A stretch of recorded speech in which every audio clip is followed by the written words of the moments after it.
Peace and blessings, peace and blessings, peace and blessings, beautiful Ankh livers. You are now tuning in to the Ankh Living Podcast with yours, the one and only, yours truly, KiMu JTD. And this is where you are going to get mad gems. And I'm talking about gems like diamonds, like gold, like platinum, like stuff that you will put on somebody's on your significant other's finger. I'm talking about those type of gems, right? We giving y'all gems that are not only going to improve your health, right, in the aspect of your physical health, but also your mental health, your emotional health, and your spiritual health. It's a holistic system over here, right? But we also are going to be helping you improve your wealth and your relationships, but not just the relationship with yourself, the relationships that you have with other people. So if that's something you want to continue to get tapped into, make sure you subscribe, you download, you like, you comment, you do whatever you need to do to stay connected with the Ankh Living Podcast, okay? So now let's get into it. This one is kind of based off previous episodes, especially a more recent one. And I'm going to start with a question. Have you ever thought about how people speak things into existence? Like, you've ever heard that before? Like, oh, snap, speak it into existence. Or shoot, an even more familiar term that you might have is speak of the devil. We're going to talk about that today because I really think that these words that we're uttering out of our mouths are not necessarily being paid attention to. They're not getting enough attention in the everyday life.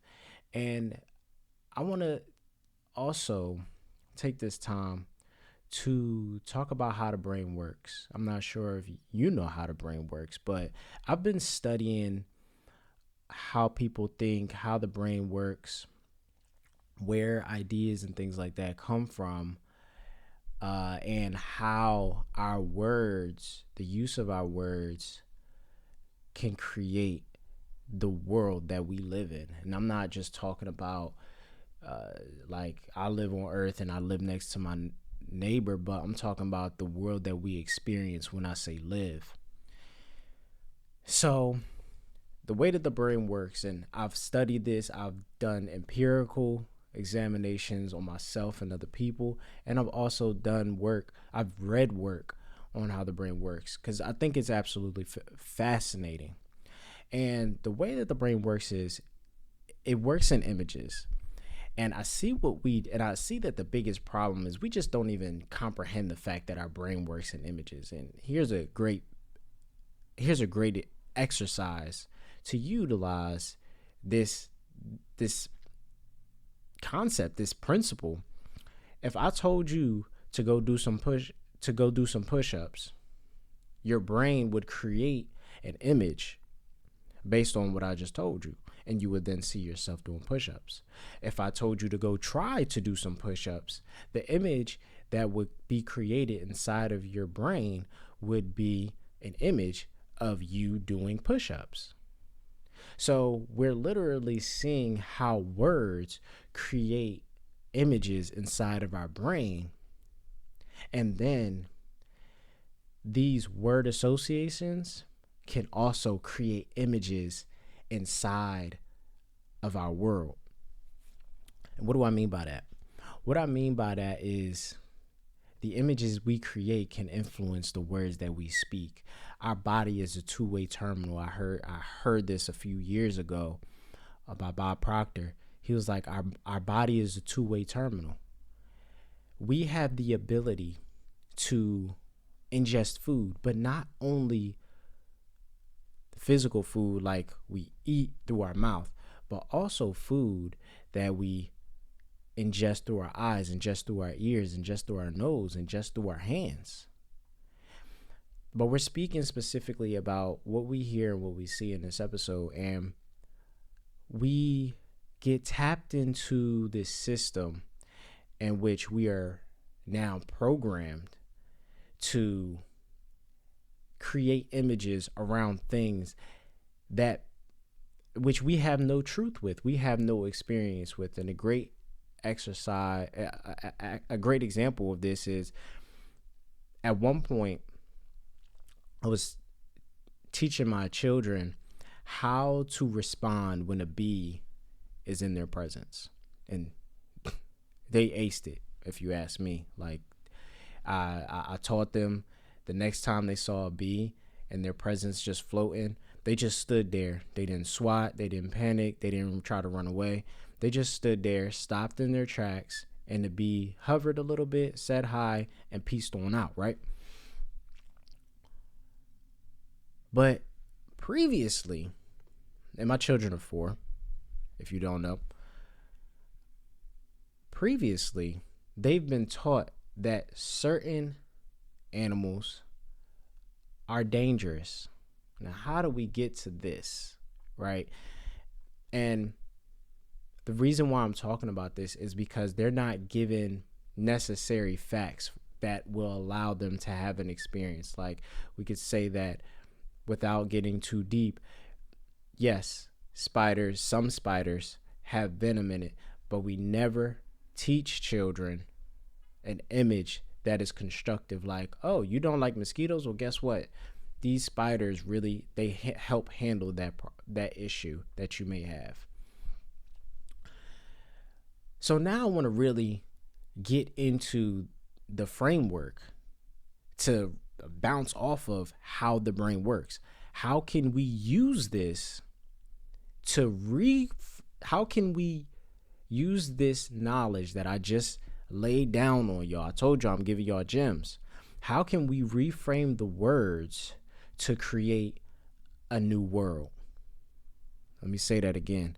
How can we reframe our words, the words that we use to create pictures in our head, these pictures that we use to create our reality? How can we use them to create a new world for us that is more conducive to where we're looking to go in life? And what I've realized is there are 2 phrases. One has 2 words in it, the other has 3. These 2 phrases stop all conversations from proceeding to help us problem solve. One of them is I can't. If you, I know everybody has said this. It is just like, it's something that you say when something is hard and it's overwhelming and it has created a feeling inside of you. And I want to talk about that in a future episode, because feelings, man, feelings. And this I can't statement. The other one is I don't know. These 2 statements literally stop our brain from creating the ability to come up with a solution for the problem, for whatever it is that we see as our problem. Like, and I had a moment with myself recently where I said, I can't do this. Oh, no. I caught myself in that moment and said, it's not that I can't do it. I'm having a feeling right now. This is emotional awareness. This is self-awareness. The first level is self-awareness. I realized in that moment that I had a feeling, and the first words that I could think of was, I can't. Think about how we say this phrase, how often we say this phrase. Think about how often we say, I don't know. 2 words that I'm going to show you how we can reframe them. And I've used it on my children. I study my children because children are literally unfiltered adults. So every adult is a child, just with more experience. That's my belief system. That's my truth. You can't dissuade me any other way. But how can we reframe I can't? 3 words. How can I just said that. I said that's how I reframe my mind so I could make sure I continue to move in the direction I'm looking to go. Also, how can we frame I don't know? We can ask ourselves, when we feel like we don't know something, when we feel like we are afraid, we're in trouble, something is difficult, it's a challenge, and you say, I don't know, we can say, oops, my bad, me. What do I know? What information do I have that will allow me to continue to move forward and solve my problems? I mean, it's really that simple. And I'm going to say this for sure. Is it easy to make this habitual? No, because it requires first, and I always think that this is the first step to any adaptation and evolution in our life. It's awareness. We have to be aware of those moments where we're saying I can't or I don't know, not just out of our mouths, but also in our head. This is what I'm talking about when I say we need to reframe, because once we master this skill, the reframing, once we master the reframing of our words, we can also reframe our focus. We can master our focus if we can reframe our words. I said this in a previous episode, I Am Possible, my journey with that. Reframe what it is we are creating with the images we are creating associations with. Personal experience. I always give y'all my own personal experience. I've never been afraid of spiders, but I used to be afraid of the dark, right? And for years, I went through the process of reframing my understanding of the dark, and I know exactly why I have why I had that fear of the dark, and now I really only rock with natural light from the sun from outside. Like, it could be a cloudy day and people was why you sitting in the dark? I like it. I don't really like artificial light. But to stay on topic, that's what I did. I reframed my logic, my understanding. I really asked myself, why am I afraid of the dark? Oh, you used to watch scary movies in the dark. Like, of course you'd be afraid of the dark, bro. Like, what else did you think was going to happen? You know what I'm saying? Like, and in the scary movie, like, you exponentially creating these fears of the dark, because you're not only watching scary movies in the dark, you watch these scary movies is taking place in the dark. Like, the scariest moments is happening in the basement. The basement always dark. Typical person probably ain't going in the basement every day. So, okay, I'm getting hit from all sides with being afraid of the dark. But I had to go through a process of being aware that I was afraid of the dark and creating a change that was of something that was hindering me. And I mean, it wasn't a super hindrance, because yes, I could sit there and I could turn on the light, but if the lights go out, oh boy, I'm in trouble, right? I had to develop that courage and start reframing my fears. And I'm going to encourage y'all to also reframe your fears. Get an understanding of these fears. And also, I'm going to do what I tell my children. Let's also have another experience, because we had one experience, but we shouldn't let one experience dictate our future experiences. Like, yes, this was an experience, but let's get out of this illusion of the past and not allow that to dictate our future.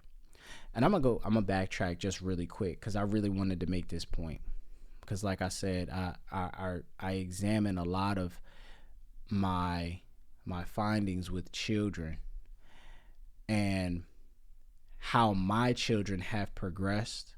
Is my daughter is like the queen of I don't know. right? But then I started asking, well, what do you know? We started having conversations like, oh, I don't know. Okay, well, what do you know? And then we really start to create movement towards what it is we need to get done, towards her answering the question. If I use my son, for example, he was the king of I can't. Oh my gosh, that phrase grinds my gears. I can't stand when people say I can't, because that means you are not aware of the potential that you have. And I'm going to leave that right there before I hop on my soapbox. But and now that I've started asking him, well, how can you? His response time to that question has decreased so drastically in just a month, to the point where he'll start to say the phrase I can't, and then he'll be like, oh, I know. Like it's awesome to see how they're developing from turning these statements of limitation and reversing them, so that way they can be statements of possibility. And that's what I'm here to do. Like, that is my mission on this earth, is to use my tongue to help people tap into their possibilities, their limitless potential and possibilities. I truly believe that we should be living in a world of possibilities. Okay. So like I said, we have to create new word associations, new pictures that are associated with the words that are coming out of my mouth. And when they become more positive, the dualistic nature of everything, positive or negative, when you start to focus on the positive, you will see more positive. If you continue to focus on the negative, and I understand it's so easy to focus on the negative because it is a scientific principle, a universal principle, that everything wants to return to its restful state. I get it. Everything physical wants to return to its lowest degree of potential. I get it. Perfectly understandable. But where is that getting you in life? Remaining at your lowest potential, remaining in the land of impossibilities. I'm asking you that, and I want you to answer. How is that helping you? Is that helping you? And where do you want to go so you can elevate into the land of I am possibilities? All right. Hey, thank you for tuning in. Make sure you go follow me on Facebook and Instagram, KiMu JTD. On Instagram, it's at KiMu, KIMU _JTD. On Facebook, it's KiMu, KIMU space capital J, capital T, capital D. All right. Make sure you share this with people that you love, people that you want to see succeed, people that you see succeed and you want it to continue to elevate, because you can't get enough inspiration in this world. You just can't. Every word has the potential to elevate and inspire. And please do comment. If you have the ability to comment, make sure you do that. And I want to know, what can you reframe? What phrases can you reframe? What images can you reframe in your life that are going to help you reach and max out on your potential? And if you don't know your potential, let me know. You need help with that? Yo, I'm your guy. Just go on to the next one. Follow the links below. I got a bunch of freebies I want to offer to y'all, so make sure you following those links below. All right. Hey, it was great kicking in with y'all today. Awesome time. I had a great time. I hope you had one too. I hope you got a lot of value out of this episode on reframing your words so you can reframe your world. All right. Hey, you have just tuned in to the Ankh Living Podcast, Ankh Livers, with yours, the one and only, yours truly, KiMu JTD. Hey, we are over and out, and I look forward to seeing you and speaking with you next week. Peace.